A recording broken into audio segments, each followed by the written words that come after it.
What is up, guys? Welcome to the ThinkComputers Weekly Tech Podcast. This is episode 474, and our podcast this week is brought to you by Amazon. If you go to thinkcomputers.org/Amazon and happen to purchase something that helps us out and keeps the podcast ongoing, of course, with me is my co-host Ryan. What's going on? Not much. Okay, did the music sound different tonight? No, The intro music. That's weird. We had a week off and you just lost your mind. No, it felt like it didn't have bass and it just like didn't seem as like, I don't know, intense. It's the exact same. No, sound the same. Okay, maybe we should change it to some like intense, like wake up, like future bass, crazy music. Maybe we should do that. Maybe. I don't know. Yeah, but we're back after a week off, and a lot has happened in the tech world. RAM prices have just gone literally insane.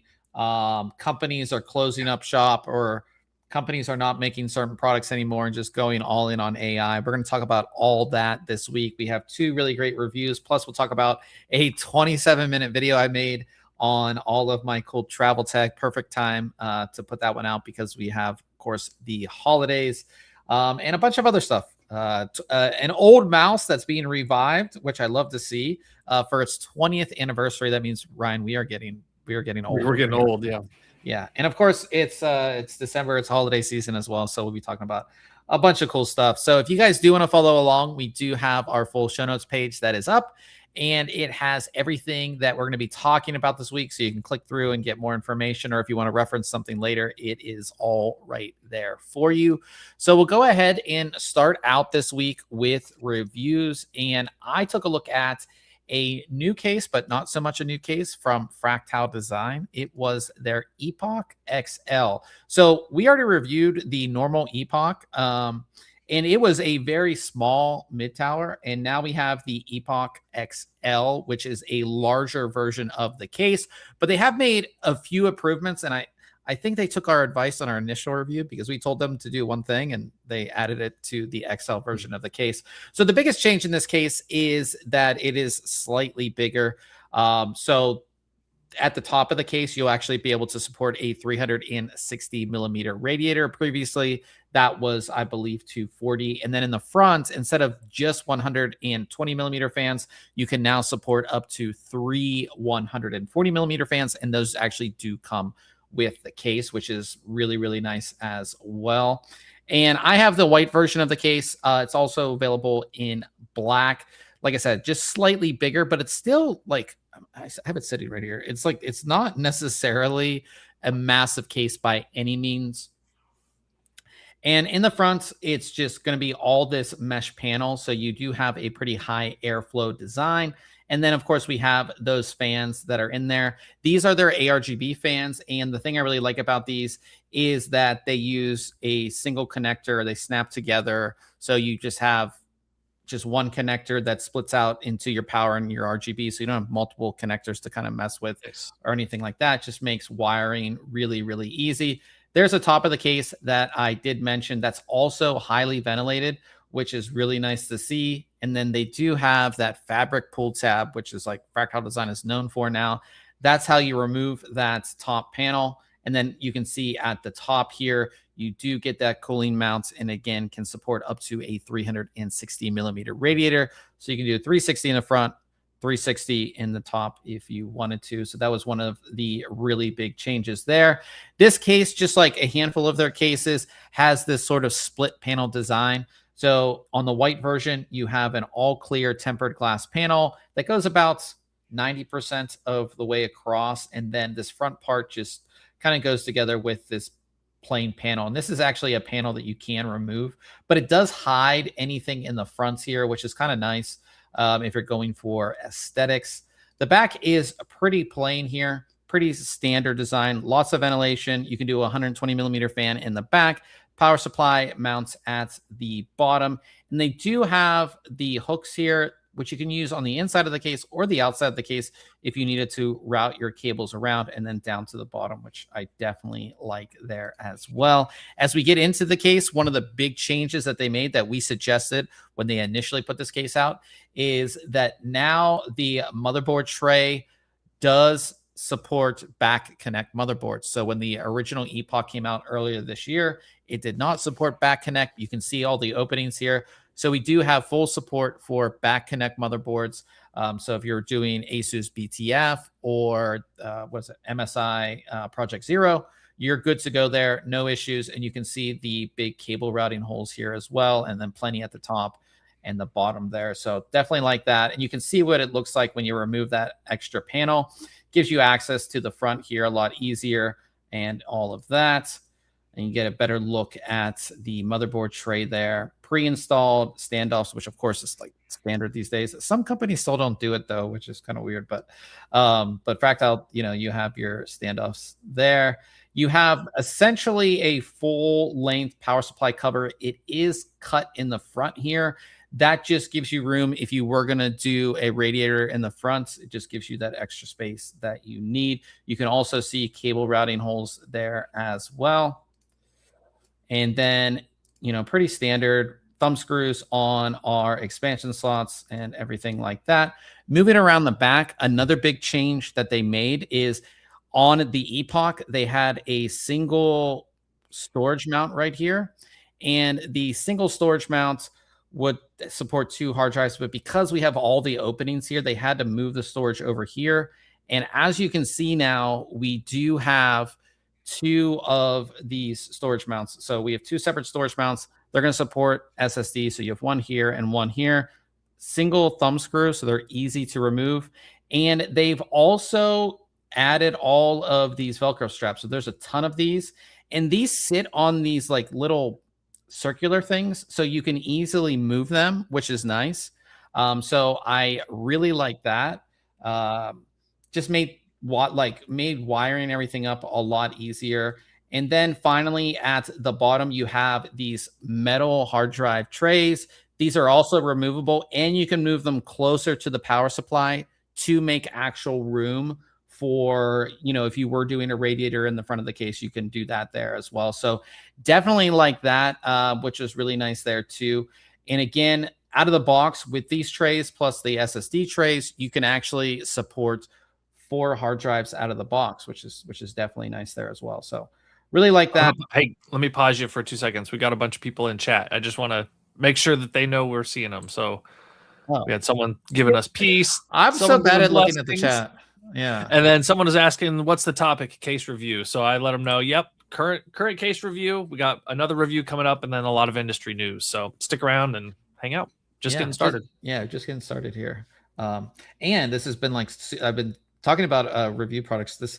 My mouse is yelling at me to change the battery because it's blinking. So I'm going to change that. Your infinite battery mouse. That's low on battery right now. So it's telling me so.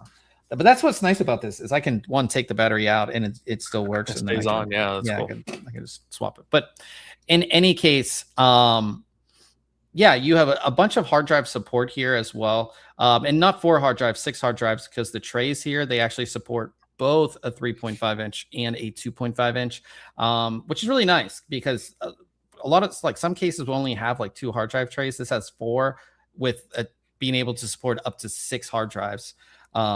Which is awesome. So really, really like that on this case. And you can kind of see those protrusions right here where you can move these Velcro straps. I really, really like that.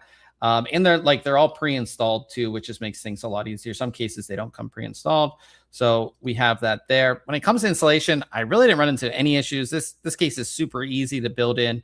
Everything goes in, no problem. They actually sent us over their new Ion Gold 1000 watt power supply, which is all white with all the white cabling, which really match the case as well. That just slides in from the back. Super easy to go ahead and do that. Of course, we have more than enough room for a long graphics card in here too. And just everything went together super well. You can see my cabling here with all of those Velcro straps.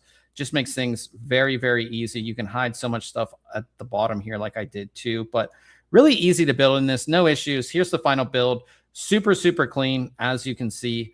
And I think this is just a nice little update to the original Epoch. If you really wanted that top 360 millimeter radiator support up there, or even just like more fans at the top, you can definitely do that. It comes with the 3 ARGB fans, which is really nice as well. You can get it without ARGB fans, like normal 140s, but it's always going to come with 140 millimeter fans in the front, 3 of them. And there's no controller, so you will have to connect those to your motherboard for, you know, changing your ARGB settings and things like that. But really easy.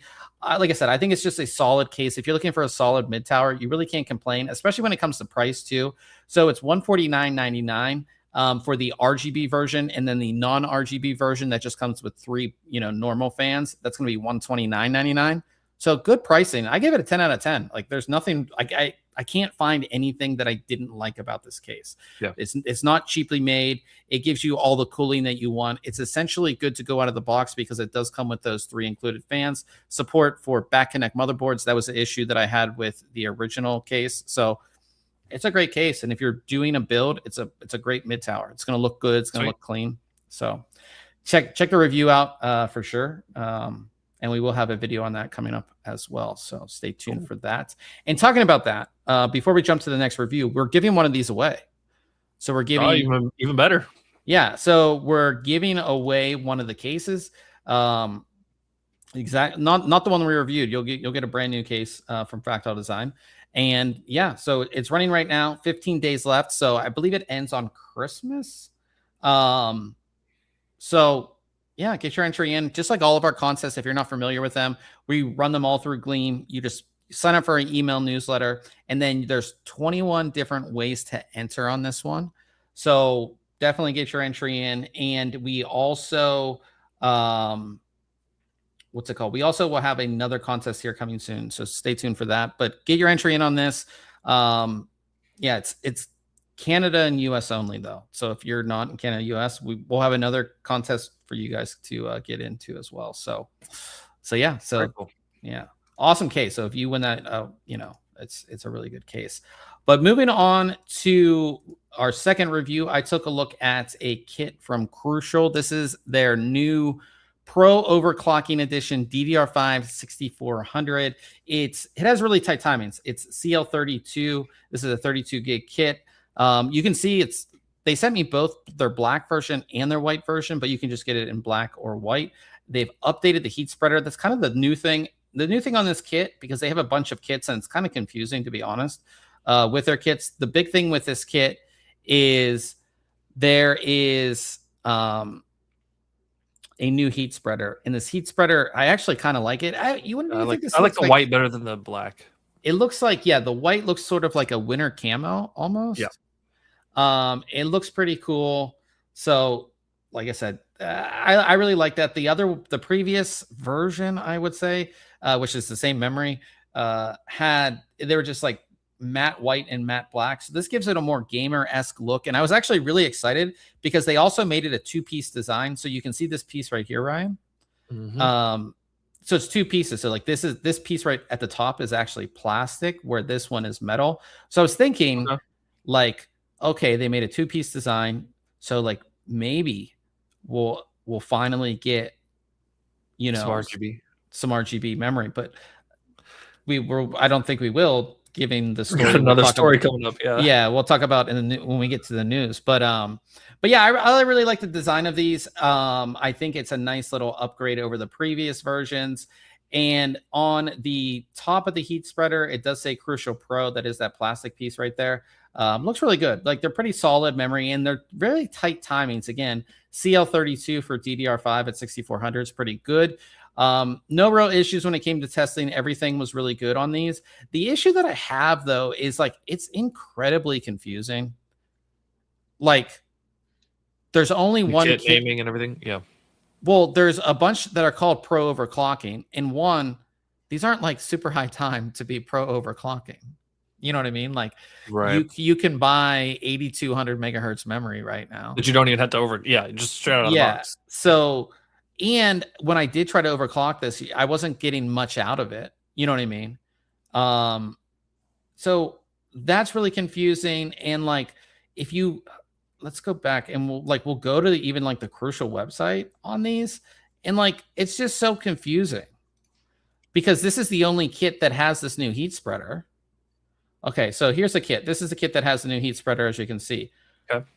But say I want a 64 gig kit. It's a different heat spreader. Yeah. And it's still called pro overclocking, which is weird. Yeah.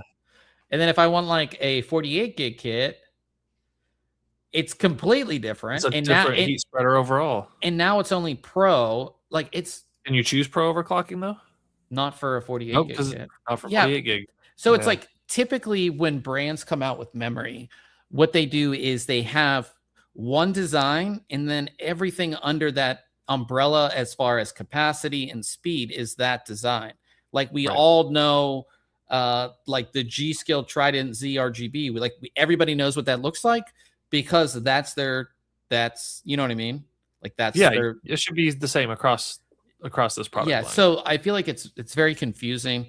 Or even if you had the same heat spreader and like the Pro had the non-camo look, but the Pro overclocking had the camo look. If it was still the same heat spreader, I could see that. But you got all sorts of craziness here. Yeah, it's just very confusing. And that's the only kit. Like, and again, I can't even get a 16 gig kit of the Pro over. I don't think. No. But I can get a 64 gig kit, but it's also pro overclocking, but it's it's just very confusing. I'm just not a fan of that. But overall, this is a solid kit. It's gonna, like, if you're running this at its stock speeds, you're not gonna run into any issues or anything like that. And if you're looking for non-RGB memory, this is one of like the sleeker looking kits that is out there. I gave it an 8 out of 10. Still no RGB. It's 2020. It's the end of 2025. And it's called pro overclocking, but I mean, you couldn't push these things. They're really tightly timed already, and you really couldn't push these things like at all. So yeah, gave it an 8 out of 10. And again, pricing, it's like you really can't even talk about pricing because it's like all over the place right now. So, but check out the review if you are interested. We also released like I said, at the end of this podcast, a 27-minute long video about my travel tech bags. I feel like it's the holidays. A lot of people are traveling, and over the past year, I've kind of accumulated a lot of really cool stuff that I do. Like, everything in this video is stuff that I actually use, and it's all in my travel tech bag, depending on the type of trip that I'm going on. And there's some good stuff there. I watched the whole thing the other day and was like, I put like 3 items down for my Christmas list.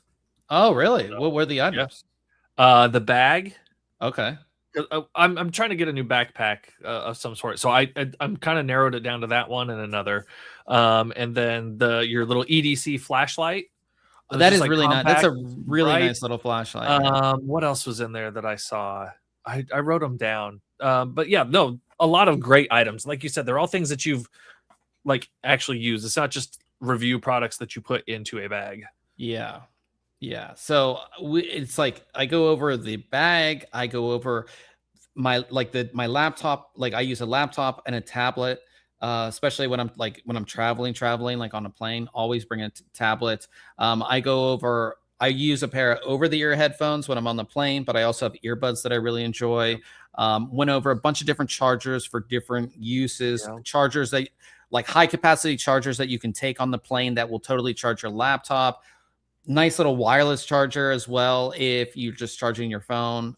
Just a bunch of, and like SSDs. SSDs, like all things that's in my travel tech bag. So definitely check it out if you are interested. And then everything in the video is in the description. So there's links for everything if you want to pick it up.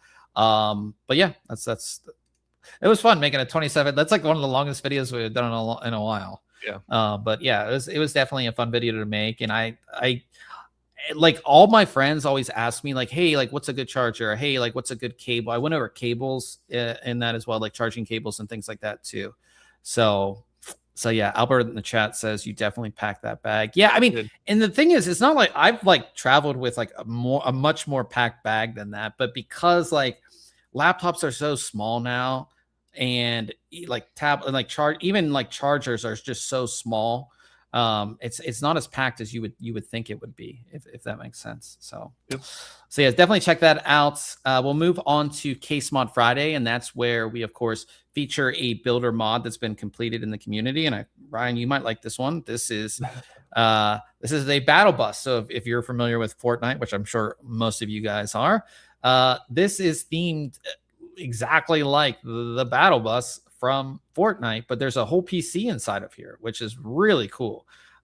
This is just like we always talk about this, but like these are just like props out of movies or out of a video game.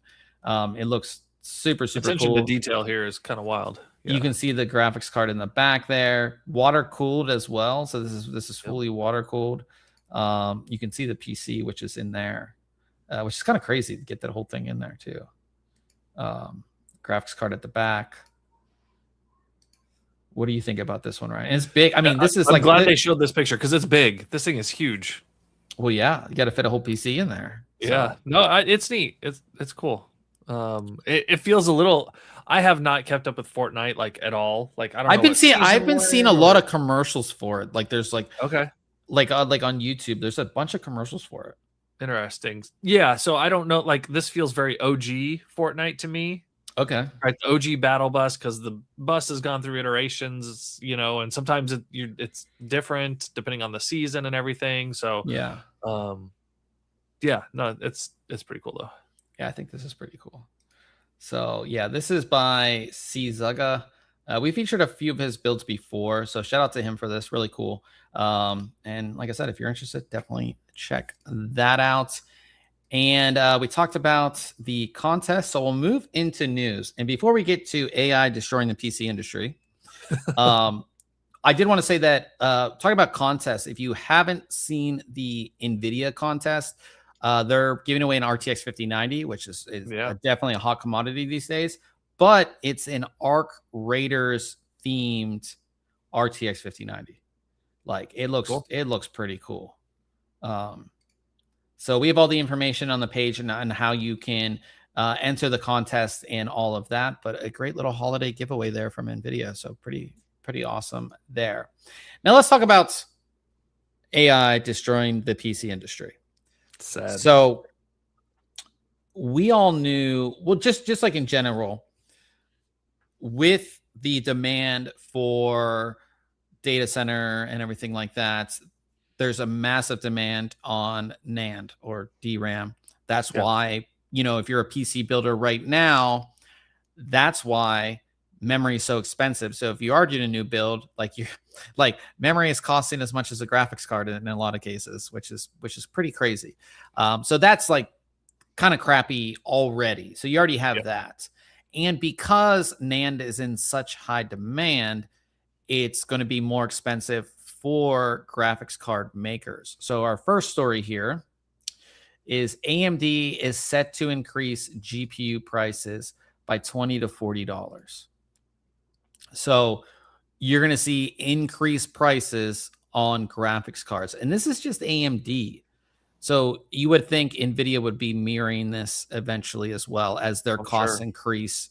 And then the AIBs, like the same thing, like the Asus, the Gigabyte, the MSI, like they're going to have to increase their prices on their graphics cards just because they're like not going to make any money on them. And they're barely making a lot of money on them as it is. What do you think about this? I mean, it's expected, I hate seeing it. And, you can't really fault the big three NAND manufacturers for doing it because it's a cash cow, right? I mean, if they don't do it, they're just, it's money to be made so easily because that market is so big. It's so tempting for them to just make as much money as possible. And then the trickle down effect for us builders is, it's going to cost us more because supply and demand. So, do you think this is going to have any effect on new graphics card launches, on refreshes, on anything? Yeah, for sure. Do you think that we won't see an NVIDIA refresh or a super? Yeah, I think it's totally possible. They just hold off, right? Because you can't like typically for when it comes to an NVIDIA refresh, like a super, right, you get a little more memory maybe you for like get what the price was launch, the well, original launch. and all the rumors were saying like we're going to get a big memory increase. But even if you didn't get a big memory increase, just say we got a little bit more horsepower, right? You know, a little bit better. You're getting that small bump, but then NVIDIA would be like, oh, it's the same price as say if it's a 5070, the 5070 Super would be the same price that the 5070 launched at a year ago, right? But Yeah. now they can't do that. So like, what's the point? You know what I mean? Yeah, it's definitely not as enticing. You know, if you're one of those people, you're like, oh, I'll wait for the refresh, right, to get a little more horsepower for that same price. You know, depending on when you maybe bought your previous card or just were planning to upgrade, and now they either don't do it or that price is bumped up past something you were wanting to spend. Yeah, that's the big thing that I see. And then that just sets the bar higher for the next generation, right? And so it just, I hate where this is going. Yeah, and that's kind of how I see a lot of it. It's going to disrupt, and like even if you're thinking about other products, like we talked like weeks ago, the big thing all over, we talked about it for like 2 podcasts in a row, was the Steam machine, right?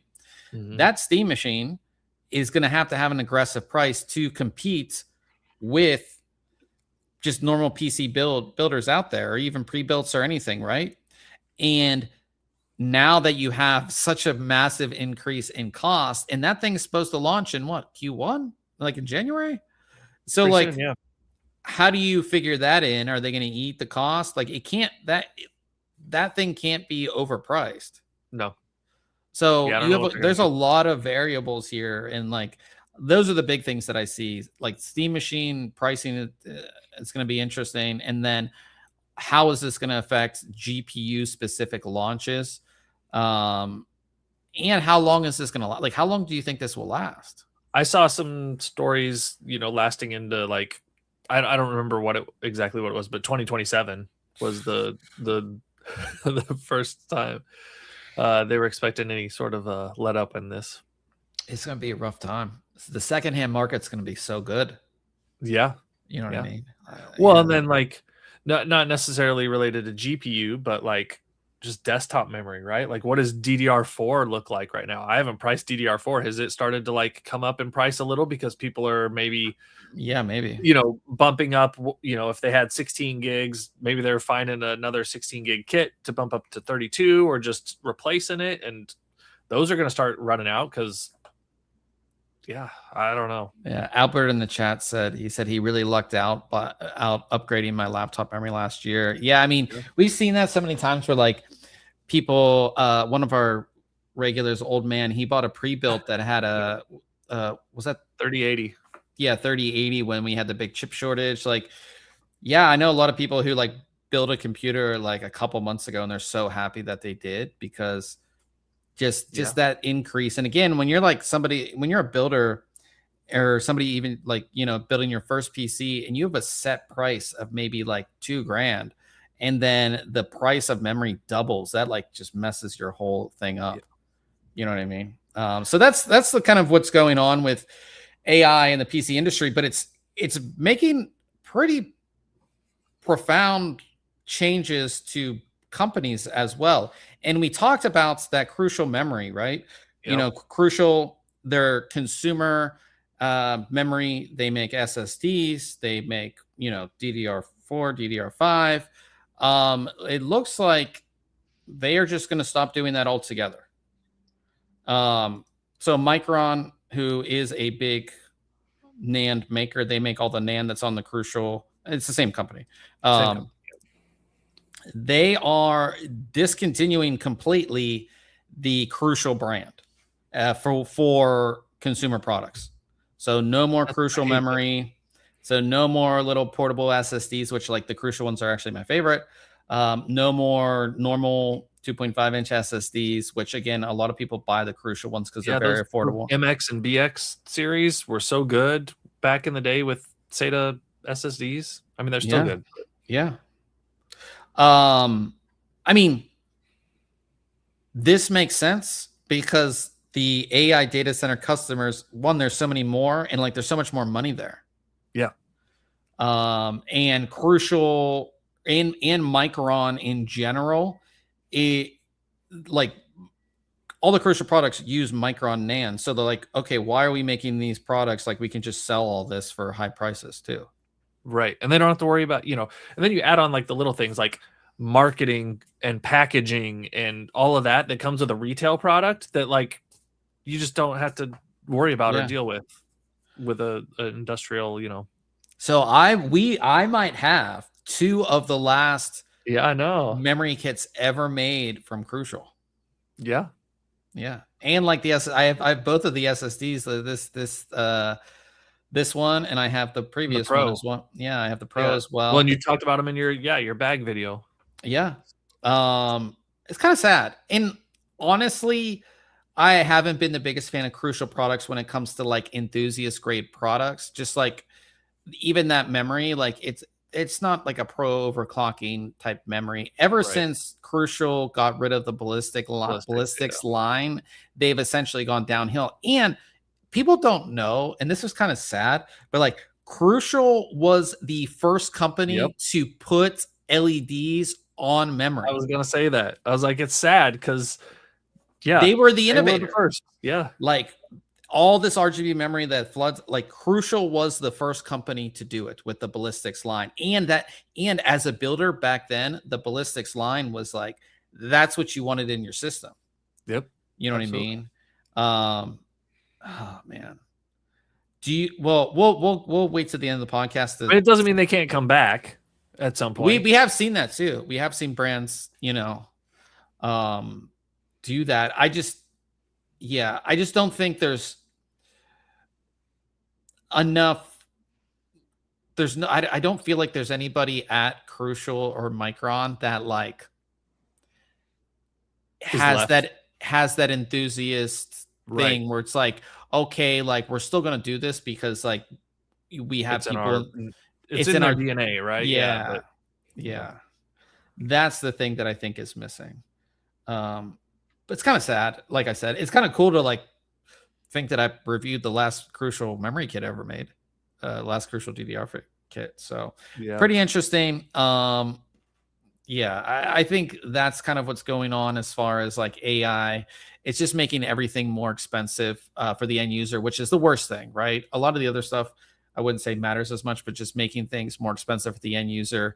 And then again, how's that going to affect refreshes, launches, any other product going forward? Because you also have to think too, like new consoles coming out, like they're going to be more expensive. New, cell phone, mobile gaming things, like things are going to be more expensive. Even like cars, because a car uses an SSD, and has memory in it. Like it's going to increase costs. So it's going to be pretty interesting. And if what you read is true as far as like this is going to last into 2027, I mean, it's going to be tough sledding out there for a lot of people. So pretty interesting. We did talk about the Ryzen 7 9850 X3D. This really appears to be a real thing. We all but confirmed it as far as it being a real thing, but this screenshot came out of it running on a Asus motherboard, and it's running 9800 megahertz memory. Damn. So yeah, pretty interesting screenshot that came out, and there were leaked benchmarks as well. We skipped since we didn't have the podcast last week, but there's leaked benchmarks of it too. So like it's definitely really coming. I'm assuming that AMD is going to announce this at CES. Like they need something on the gaming side to announce, and we're kind of in between CPU launches. So this would be like what they're going to go ahead and launch at CES. So pretty excited about that. And of course we will be at CES, or I will be at CES to see that. Now we've seen wooden keyboard. I actually have a wooden keyboard right here. We have seen wooden keyboards. We've seen wooden cases, CPU coolers with like a wooden top. Headphones with like wood. Yeah. Now we're going to get a motherboard that has some wooden accents on it. Okay. We're coming full circle here. So this is the Gigabyte X70E Aero X3D wood. And I actually kind of like it. It's pretty cool looking. Mm-hmm. I know it's Gigabyte, but it does remind me of like a Asus ProArt style. That or yeah. kind of what were they had a previous like white with like ice blue coloring, didn't they do one a couple years ago? I don't remember the name of it. I don't But it was more remember. of like this kind of like workstation-y, I don't know, Yeah. more professional, refined look.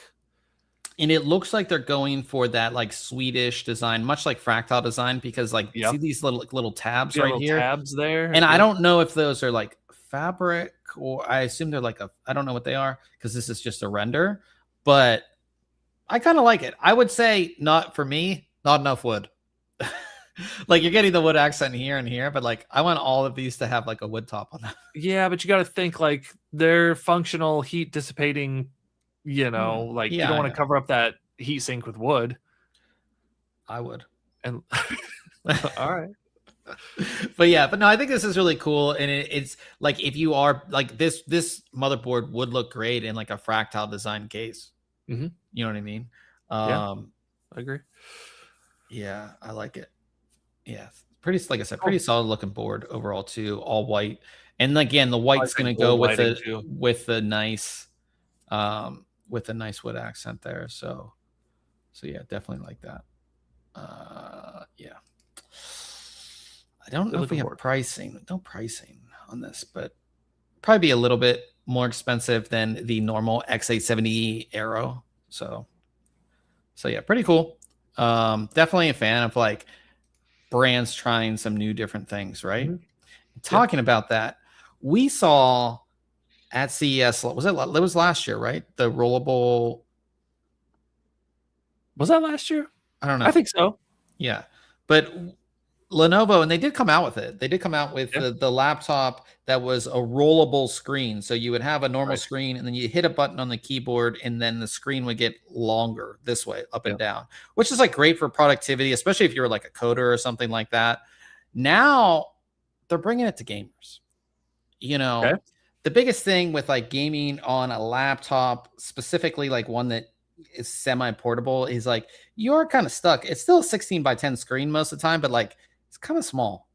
You know what I mean? By like gaming standards. You know what I mean? So now apparently this is leaked, but they're going to come out with a Legion Pro rollable. So it's part of their Legion gaming line, and you're going to roll the screen is going to roll out wide. So you get this more wide, more immersive screen. What do you think about that? I like this. Yeah. That's cool. Yeah. I mean, yeah. Rollable OLED that goes from a 16 by 9 to a 21 by 9 ultra wide. Okay. Yeah, I think this is definitely a contender for something to launch, or at least be revealed at CES. Yeah, that's cool.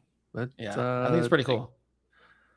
Yeah, because you're you bring your laptop somewhere when you're traveling, you're like, it's just not as good as like my monitor at home, right? This gets you a little closer to that. Yeah, we're getting there. I mean, we went from like, because I reviewed Lenovo's that had the screen that pulled out from the side. Yeah. And again, even though this is their gaming line, even for productivity, like I'm just looking at this and I'm like, split screen down the middle, one window here, one window here. I'm being ultra productive at the same time too. I definitely like that as well. So it'll be interesting to see how the one that went up and down was. I mean, we saw it. It was very seamless, right? Yeah. So like this should be good, and being an OLED too, it's going to look great. Yeah. But you see price of this, right? How much is this going to cost? But yeah, pretty cool. And maybe this is maybe we'll see more brands do that too, especially in the gaming side of things, where like people are spending a lot more money on a gaming laptop. So we'll see how that goes. Talking about monitors, we have a new first ever 1000 hertz dual mode. Jeez. So 1000 hertz, and it's dual mode, meaning that you just like we saw a lot of those at CS previously, where you hit a button and it goes to a different refresh rate.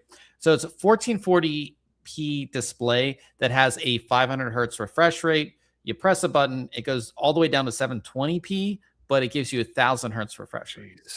IPS panel, likely. Supposed to be shown off at CES, so I'll be able to take a look at this. And it's from Philips and AOC. So they both have different ones. And I'm assuming they're going to sell this panel to other brands as well. So you should see more of these too. Yeah.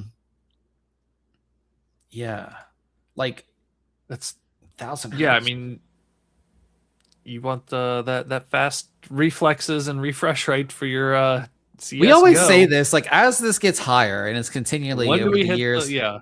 like even like I think QHD at 500 hertz would be an amazing experience.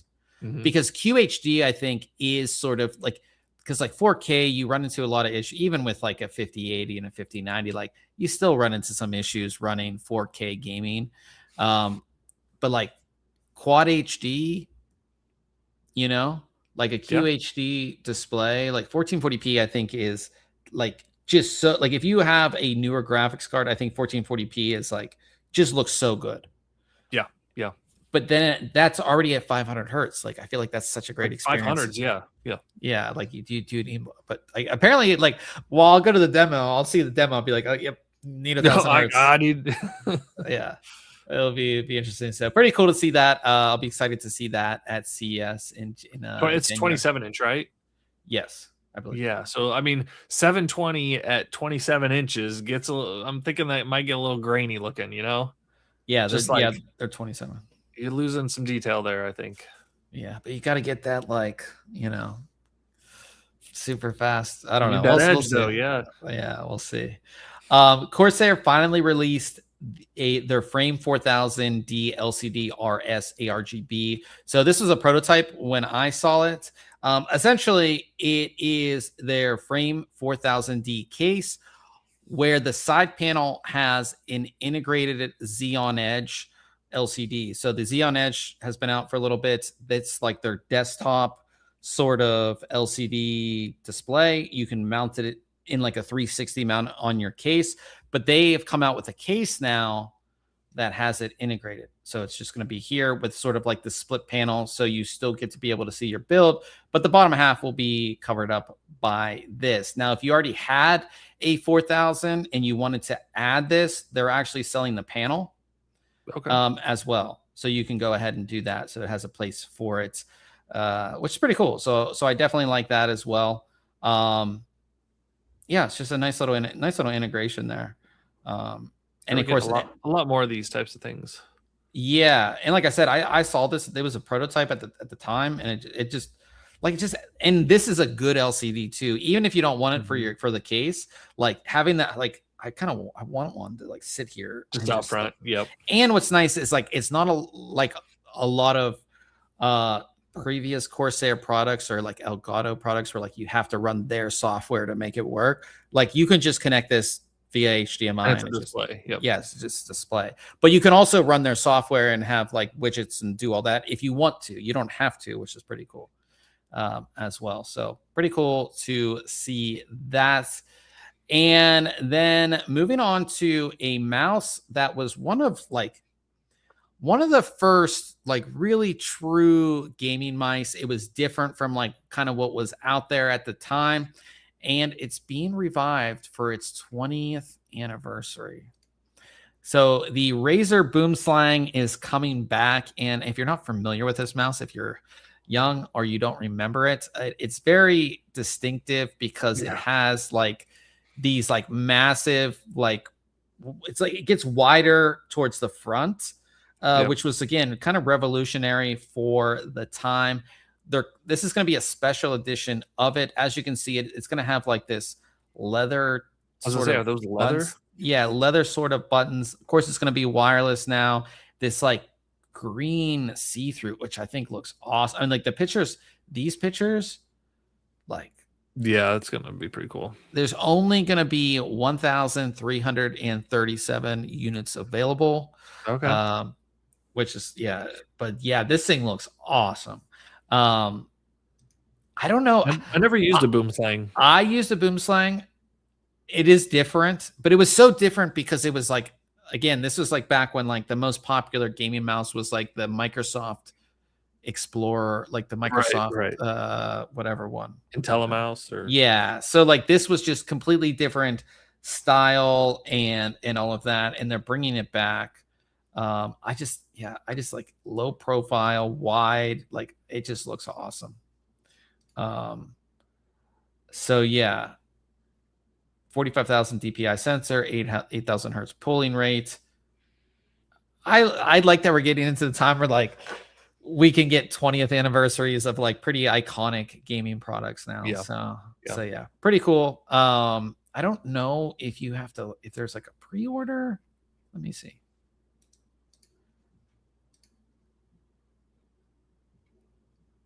How do I order this thing? Oh, notify me. Notify me. Okay. So you have to, if you want to get it, I assume fill this out and maybe they'll let you know when it's available. That'd be a cool, pretty cool collector's item though, I think. Yeah, as well. So we have that. We also have some pretty cool keyboards from High Ground. They've teamed up with Sega and they have Sonic themed keyboards plus a Dreamcast themed keyboard as well. So these are pretty cool. So this is the Dreamcast one. Yeah, very Dreamcast-esque, which is cool there. And then we have a couple different Sonic ones. So they look pretty cool as well. And then they have matching mouse mats with everything, which I love about High Ground. They everything kind of matches together pretty well. So yeah, pretty cool stuff if you're into Sonic or into the. I kind of like the Dreamcast one. Yeah, I like the Dreamcast. You have a Dreamcast?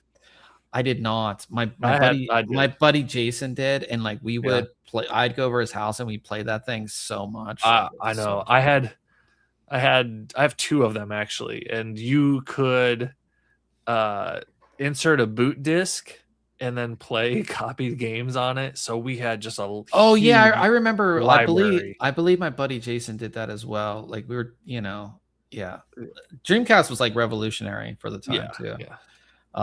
But yeah, that's pretty cool keyboard. We have links to everything as well. So there's the Summit 65 Plus, there's the Basecamp 65 HE, there's a Basecamp 96 Plus, and then there's a Basecamp 75 Plus. So these are not cheap. Yeah, they're not cheap. But they're nice. I have a High Ground keyboard. It is quite nice. Very, very quite nice. And the one I have is cell shaded. It's really cool. Oh, yeah. So yeah, and then finally I figured I added this in because I figured you'd be interested, Ryan, because Ryan's into 3D printing. So Noctua has teamed up with Prusa Research? Prusa? Uh-huh. And now they have filaments in Ryan's favorites, Noctua colors. Yeah. So if you were doing a build or something like that and you wanted to match, if you were doing maybe a Noctua themed build and you need to 3D print some things, you can now exactly match the colors because they're making filament that's in that is pretty cool. The Noctua colors. So yeah, I have never heard of the Prusa Research. Are they? Oh, what? Yeah, no, I don't do 3D printing, so I don't know. I know. Yeah, no, they're one of the original, 3D printer companies and everything. So yeah, absolutely, they're a very big name in 3D printing. Nice. So they showed yeah, it makes sense for Noctua to partner up with them as opposed to some other brands, for sure. So if you wanted to 3D print some keycaps or 3D print an entire little mini PC chassis, you can definitely do that here. And just to show some examples, but really cool. I thought that was pretty cool. It's really cool that Noctua is doing some different collabs. You know what I mean? Yeah. We saw them. They have the mouse. They have a bunch of other stuff going on. So yeah, so pretty cool to see that as well. And that is news for the week. Coming up next week, I'm taking a look at the first 3D heat pipe CPU cooler from Cooler Master. It's their Hyper 212 3D HP Black ARGB. Of course, Hyper 212 is very iconic, and with the 3D heat pipe technology, previously Hyper 212s had 4 heat pipes. This only has technically 2 because of that new heat pipe design. So I'll be telling you guys all about that next week. And for the question of the week, do you see? So we'll go back to how AI is destroying everything. Do you see any other brands just going full in on AI and just completely they're not selling consumer products anymore? I don't know yet. I could see like a low end graphics card brand like a Sparkle or just like a making like but like cheap we're not for making any we're gonna make a accelerator for like an right, like just we're for gonna data centers. because like there are like the mid-range AI accelerators or workstation cards that those companies do make. They're like, we're not doing consumer anymore. We're just gonna sell like either the AMD or the NVIDIA based cards for Well, I mean, I know the idea or just the thought has floated out there, and I hate to say it and bring more like cred to the option, but like, what if NVIDIA does and they just say nope, cloud gaming only? We've perfected it. As long as you've got internet that can keep up, you can't tell a difference. I don't think that would happen. Just because like they own so much of that market, like why leave that market? Even if you like, and there are some that would agree or would say that over the past 5 years, NVIDIA has given less and less and less to gamers, right? Yeah.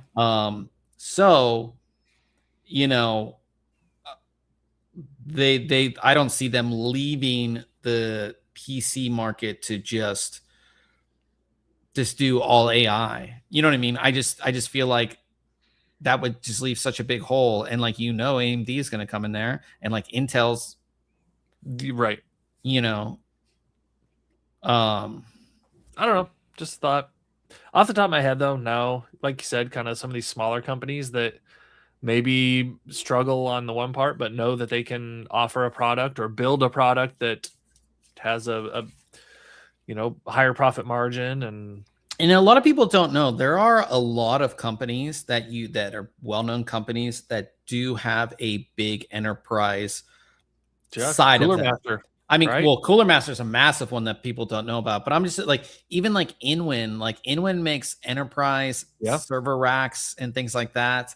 Who else am I thinking of? I was thinking of somebody else when I was saying that.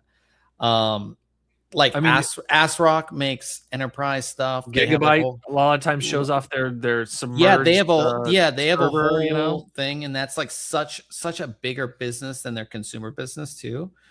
It just makes you wonder if there would be somebody else going that route, because you have to think too, these companies that are making these consumer products, like with all of this happening, consumer growth in the PC market's going to, you would think, go down because less people are going to be building, less people are going to, and if you're not building a new PC, that means you're not buying the new case, you're not buying the new power supply, you're not buying any of that stuff. So it's just going to be a decline, possibly. Yeah. Like we might see, usually it grows a little bit each year. Like it might just go down. Well, and maybe they shift into like some of those niche products, like you see these boards with 16 PCI slots so that people could, back in the day, crypto mine, right? Well, maybe they make a board similar for AI rigs, right? Yeah. It's gonna be an interesting next at least year when it comes to AI and how these other brands adapt to it, and again how the whole PC market adapts to just higher costs, and things like that. So anything else tech related that you wanted to talk about, or anything tech related that you got, or anything like that? I guess two things maybe. I bought another NAS. I bought a used NAS off of Facebook, another Synology with 2 4 terabyte drives in it, just as I'm gonna probably replace those drives because that's not a whole lot of space, and probably populate it with some data and sync data as another backup offsite. So that's probably what I'll use that for. It's just a 2-bay, so not a whole lot I'm going to want to do with it other than use it as a backup. And then I'm looking into like backup camera or adding backup camera functionality to an older car that doesn't have it, and also like adding some additional like multimedia options, because I bought an older car for some winter driving, and it's a 2003, so it has a CD player and radio, but no aux in, right? It's just got the factory radio, so there's no Bluetooth, there's no auxiliary in. So I'm so used to Android Auto. It's so hard to not use a car with and a backup camera, right? Like I haven't driven it a lot because I finally just got it tagged. I've only had it for a week, but like you pop it into reverse and you like naturally look. Yeah, you look at the dash to go backwards. Nope. There's a lot. I've seen. There's a lot of products like that. There are, and so some I'm just really trying to good ones. Figure out what I want to do. Right? Do I want one that just goes in the dash in the same spot? Or get like a cheaper one that goes in the dash, and then one of these bigger screens, because you can get some like 10-inch screens that go on your dash with a camera and everything, and they're really pretty affordable. So I don't know. I'm kind of looking into what the best. It's kind of crazy how inexpensive a lot of like things that 10, 15 years ago were very expensive. Yeah. When it comes to cars, especially when it comes to the car stuff, like you can get a backup camera for like $30. Speaking of cars, if you haven't watched it, I suggest watching it. Marquez Brownlee, MKBHD, did a video on the Xiaomi, and I don't remember the name of the car or the model of the car. I watched that actually, yeah. Did you? Yeah. What'd you think of that? Like, pretty nice. Nice price, nice car. Like, you can't get it here yet. But I was like, there's a lot of really cool tech that I've been seeing coming out of, because if you guys don't know, Xiaomi is like a Chinese brand. That's not sold in the US, but there's a lot, like even like the Huawei phones, the quad fold. I haven't seen that. Like it's like a legit like 10 or 12-inch tablet, but it condenses down into a phone. Dang. It's all foldable. It's like, and Samsung did just we didn't put it in the show notes, but Samsung did announce a trifold. Okay. So they have it, but the Huawei quad fold, like it's like legit like an iPad, but then it condenses down into a phone. It's super cool. There's some really cool tech. And did you order that other camera you were talking about? No, I did not. I was looking at the DJI. What's it called? The Nano, DJI Nano. But I did not. That other brand. The what? Or was that? It was like a clone of something. Oh no, that one. No, I did not order. No, I sent it to you for you to order. For me to get. Oh, I see. Yeah, because it was so.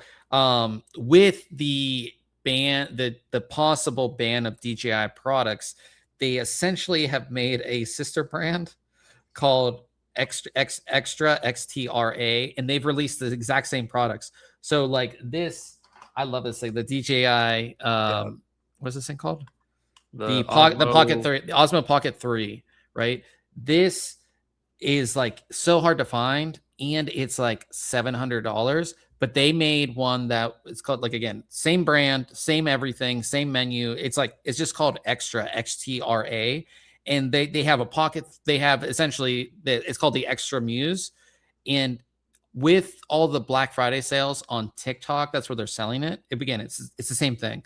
I did enough research to find out that it's like the same. It's the same product. It was like $330, which is insane. Yeah, I mean, it's $499 right now on their website. Yeah, and you can get it cheaper on TikTok right now too. And then on top of that, they also have like a DJI Action 5, which I also have, which was like, I think $600 when I bought it, or $500 when I bought it. That was super. Like, they make one of those now because they're getting ready for the ban. Yeah. And Albert said, it's essentially just rebranded to get around the ban. And if you are pretty crazy about security and things like that with China, if that's an issue, the apps that you have to use to connect to the cameras or like view your footage or anything like that, you don't have to log in at all. There's no login.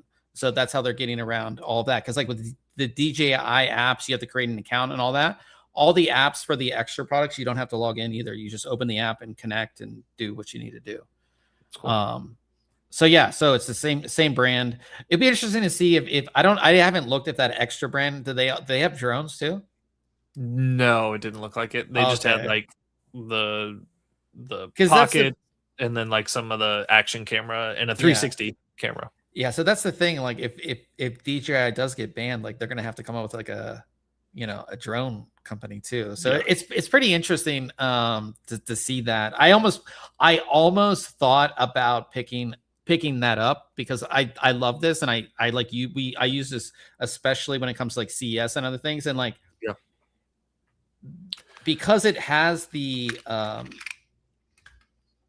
what's this called, the gimbal on it. Like I dropped this the other day and I was a little scared, but like it can break, so I was like, oh, like $300, I'll just pick up a second one. But there are a lot of rumors that the new one's coming out, so a Pocket 4 with 2 cameras.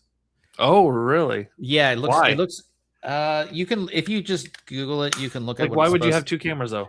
like for different things. I don't know. But if you can Google it and you can see what it's supposed to look like. So I'm hoping maybe that comes out and I'll get it for Computex time. If that's the case. But yeah, I mean, it makes shooting video so easy. Yeah, if you haven't got like it's, and it like that's why I sent it to you, Ryan, because it was like such a great price. You know what I mean? I know. I have so much gear though that I don't use. Like, I have so much gear acquisition syndrome. Like, you do. I did too. Like I was thinking about buying. Yeah, but you use yours. I mean, sometimes. Yeah. I haven't touched my drone and I don't know how long. I know, same thing. Yeah. So, but all right, guys. But if you want to continue to hang out with us, we are going to be gaming over on Twitch. So we do all of our stream here wherever you're watching it: YouTube, Facebook, X, or Twitter. But then we move over to Twitch, and that's where we do our gaming stream for a few hours. So if you want to continue to hang out, it's over on Twitch, twitch.tv/ThinkComputers. Ryan runs that stream. So yell at him if the gaming's bad, but we'll be on there in about, I don't know, 5 minutes, something like that. And getting some gaming on. So thanks everybody for coming out. And of course, we appreciate everybody that listens later, and we will see everybody next week.